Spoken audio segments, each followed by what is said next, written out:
Hello and welcome to Insight. I'm Natasha Jhabhaskar. India and the United Kingdom yesterday agreed to strengthen their defence cooperation through Make in India technology transfer and joint research on new capabilities. The two sides also negotiated a cyber-security framework for tackling online radicalization and terrorism. The UK yesterday also came out strongly in support of India against cross-border terrorism.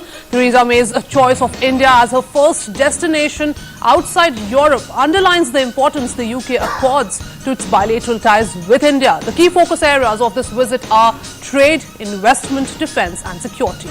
Right, and joining me on the program today, very esteemed guest, Dean Jiddal School of International Affairs, Sreeram Chaulia. Thanks very much, Professor, for joining us on this program. Professor Chaulia, why this visit is significant? Because let's be realistic here, no bilateral deal possible before 2019, and it's only possible once UK exits from the European Union. So it looks like, this visit, what really fruitful will come out of it, because any implementation of any sort of deal will only happen after 2019.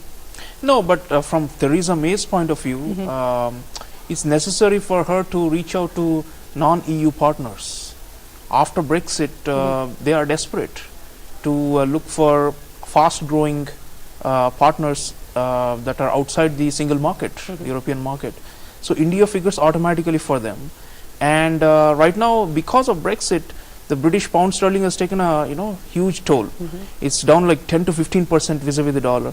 So their exports are cheaper now, right, because the currency has depreciated due to this market mayhem. So I think they are looking to, in fact, it's interesting, she labeled this as a trade visit. Usually, if you see the terminology in diplomats, right, sometimes these are called official visit, state visit, but this is called trade visit. And she's come with a business delegation. Right. So clearly they are looking to prove a point at home that even though Brexit is going to be a torturous thing over the next 2-3 years, and now there is a high court hiccup in London as well, nonetheless they are saying we are preparing for a stage where Britain will be standalone, independent power, and it will be able to renegotiate not just with the European partners, but with the Asian ones. So China and India become central for her. But is she also sending a strong message to her own people that she has a strategy in place post-Brexit, what her strategy will be? Because these are tough times ahead for the British economy. So is she also trying to send a strong message to her own people? Absolutely. And unlike in most of our relationship with richer countries, in the case of the UK, we are actually huge outward investors in that country. Right. We're the third biggest investor. So therefore, she will want to show the British people that, look, I'm quoting India so that there will be more Indian investment in our country. So Tata Land Rover Jaguar is like the symbol of this.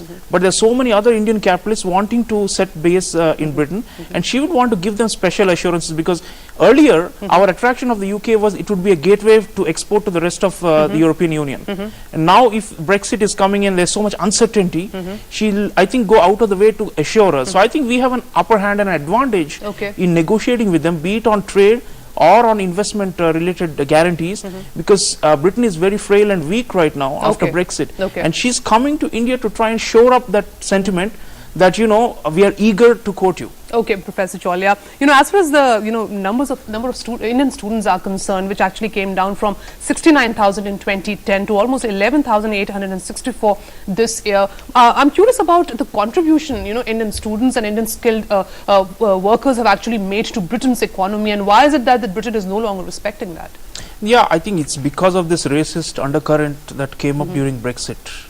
And although Nigel Farage and all these people were mainly ranting against Eastern European migrants, nonetheless there is this problem in British society, and they have not been as multicultural as they should be, and as welcoming to outsiders as they should be.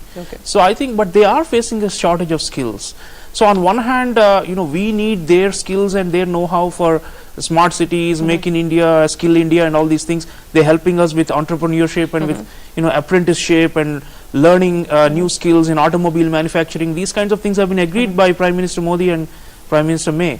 But nonetheless, they also need an influx from our side, especially in the city of London, which is a financial hub. Most of the analysts, the one who do the number crunching, the stock market predictions, are of Indian origin. We have a very large number of financial analysts, so they actually benefit from this.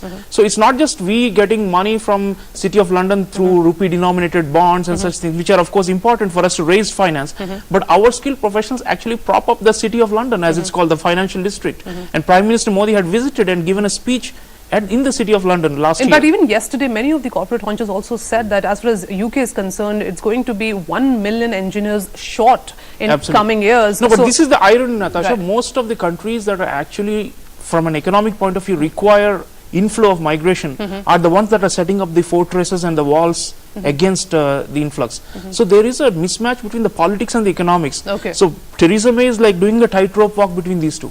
Right, so trade is an important constituent of India-UK relations. India and the United Kingdom have agreed to set up a joint working group on trade. India's visa problems were also raised by Trade Minister Nirmala Sitharaman in her talks with UK's International Trade Secretary Liam Fox yesterday. Sitharaman told Fox that there's an impression that the UK wants India's market and investments but does not want India's talent.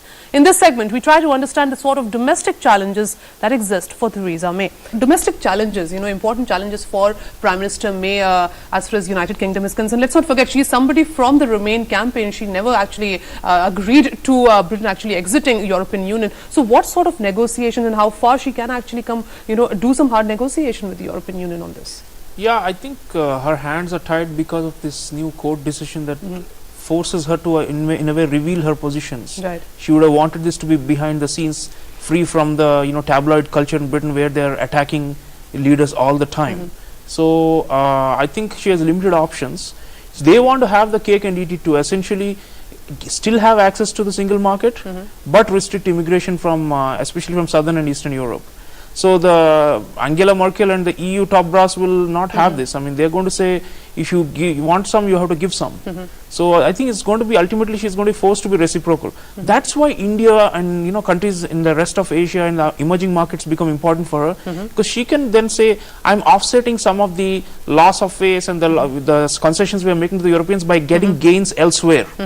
And end of the day, EU is 500 million market, so they will want some form of access. They're looking at the Norway model and so on. Right. But nonetheless, end of the day, for her, I think she'll need to navigate this by showing gains elsewhere, because the EU is a loss essentially for them, and she herself knew it, and she had opposed. So UK will have Brexit. to look for new partners as far as doing business is concerned. But Professor Chaulia, if you look at how UK will actually engage with other multilateral institutions, talk about United Nations, also the G20, their role in NATO, how challenging this is going to be, because when we look at domestic challenges for Prime Minister May post European Union, post Brexit, how this is going to be difficult for the UK?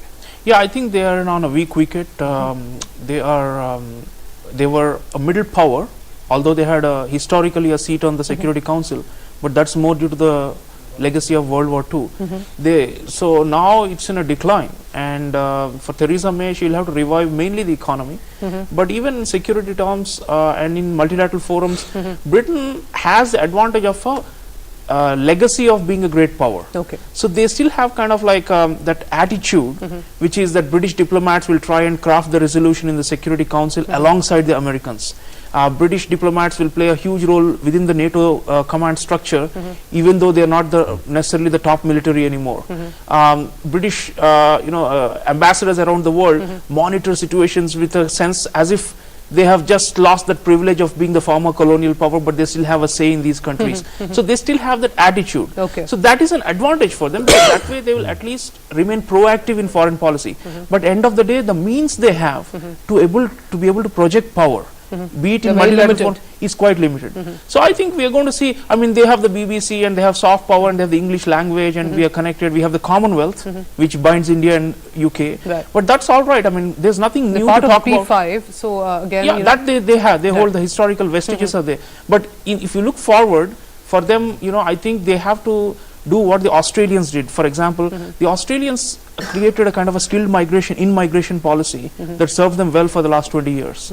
So even though they've been harsh to refugees, they made that distinction, and they got in skilled professionals. And Australia is the only major economy that has survived without any recession for the last 25 years. Right. So Britain has to learn from. Britain, unfortunately, was actually doing relatively better after the global economic crisis, but then they chose for Brexit, Right. and now they're again back to square one, where it's as bad or perhaps going to be worse than 2008 for them, And Theresa May, unfortunately, she didn't win the election. Cameron won the election.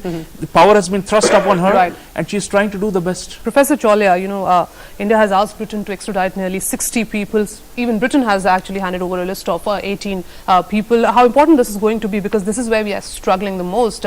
Money launderers, Vijay Mallya, and the way our extradition treaty between India and UK doesn't really allow that. Yeah, there are a lot of financial criminals who melt into the UK, who are of Indian origin or Indians, because we have a very large diaspora there, 1.5 million or more people. So it's very easy for them. They have a support network there. They have got a very elaborate system, and they have some kind of legal protection. It's not easy for them to be. So I think we are pushing hard, because for us to crack down on white collar crime, the UK is going to be one important hub, because that's where a lot of our wealth has been stolen and is being held there.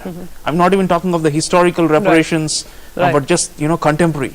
So that is important. And secondly, the terrorism, there is some linkage, because a lot of the British Asians have moved to ISIS, as Sheetal mentioned, and some of them are also involved in radicalization. And the UK, because they have this problem of these outgoing Islamists, we can share some a lot of intelligence with them, and also get some, because we have a situation where there are centers for study of de-radicalization in King's College London and other places that are very advanced, and we will need increasing. The British are ahead of us in, for example, trying to interdict and stop would-be extremists who are using the internet and who are getting radicalized online. Right. So on those things, as the ISIS threat creeps closer to us, we have more to learn from them, because they have more experience and have suffered more from that And we kind have of terrorism. negotiated a cybersecurity framework for tackling this sort of a radicalization also. But in terms of diplomatic isolation of Pakistan, and the way we have gone, we are strongly trying to isolate Pakistan, be it through SAARC, or even the way Prime Minister at every international forum has raised the issue of terror being perpetrated by Pakistan. Yesterday also in the joint statement, Prime Minister May herself categorically stated that how it's important for Pakistan to bring the perpetrators of crime to justice. How important this statement is from the Indian perspective? Every drop adds to the ocean of isolating those who are going against international norms. So I think Prime Minister Modi has been persuasive enough, and the British also share our core concerns about terrorism, and they have also been attacked. The London Underground was attacked a decade or more so ago, and they continue to face this threat. And we will need to especially look out for some misguided youth from Bangladesh, for example, who are in the UK, but who have been found to have contacts with jihadist groups back home in our own region towards our east. So that is some region where we must coordinate. And as far as Britain's willingness to cooperate in terms of tracking down wanted figures goes, they, as I said, they have an intelligence network spread out in areas where we are weak. For example, in the Middle East. So we will need to, we have still, remember, 39 Indians abducted by ISIS, who we have not heard about from the last 2 years in Mosul. But is this statement, are we really going beyond the rhetorics? Because whenever, be it US, be it UK or any such Western nation, do you think the whole discourse on terrorism has actually changed in the last few years, and the whole, concept of global fight against terror? It has, surely. If you look at the statement, the language is, we must take joint concrete action against entities that give sanctuary to terrorists. Right. So obviously Britain, for other reasons, it has its own bilateral relations. Pakistan will not name it, but for all purposes we know who is being talked about. And so therefore I think it adds to the pressure, because at the end of the day the Pakistanis are now left with nobody but the Chinese to invest in them. And Britain earlier used to be a major donor, development donor, and an investor in Pakistan. Right. And increasingly the voting base for the pro-Pakistan lobby in Britain, which used to be around a city called Bradford in northern England, is whittling away. So even for domestic politics, they can go harder against Pakistan as it becomes isolated and seen as a troublemaker. And that's the emphasis of our joint statement. Okay, politics away from economics, but when she talks about free trade zones, important. Can that be without barriers, and what sort of barriers will really exist? Final comments from you, Professor Chaulia. Yeah, United Kingdom, for historical reasons, we are umbilically linked, and we will remain close to them. And now it's the relationship is being remade and reordered in light of Brexit, and this is the first important step, and many more should follow. And for obvious reasons, our diaspora, the investments, the defense relationship, Hawk, for example, combat aircraft also we have been Right. developing with them. These kind of things are the future. Prime Minister Modi wants more of their know-how, and they need our know-how as well. So there's nothing that's stopping us from. But to start with, do you see a possibility of relaxed visa norms? Well, they have already talked about simplifying them. Right. And Theresa May, as Ambassador said, as a Home Secretary, she was more hawkish on the immigration thing, like trying to control it. But as Prime Minister, in Downing Street, when you're there, you have to look at the larger interest, which That's is mainly right. the economy. So I think for them, India is the way forward. They'll have to simplify and ease the visa burden. And thanks very much all of you for joining us in this program. And that's all we have for you in this edition of Inside. Thanks very much for watching.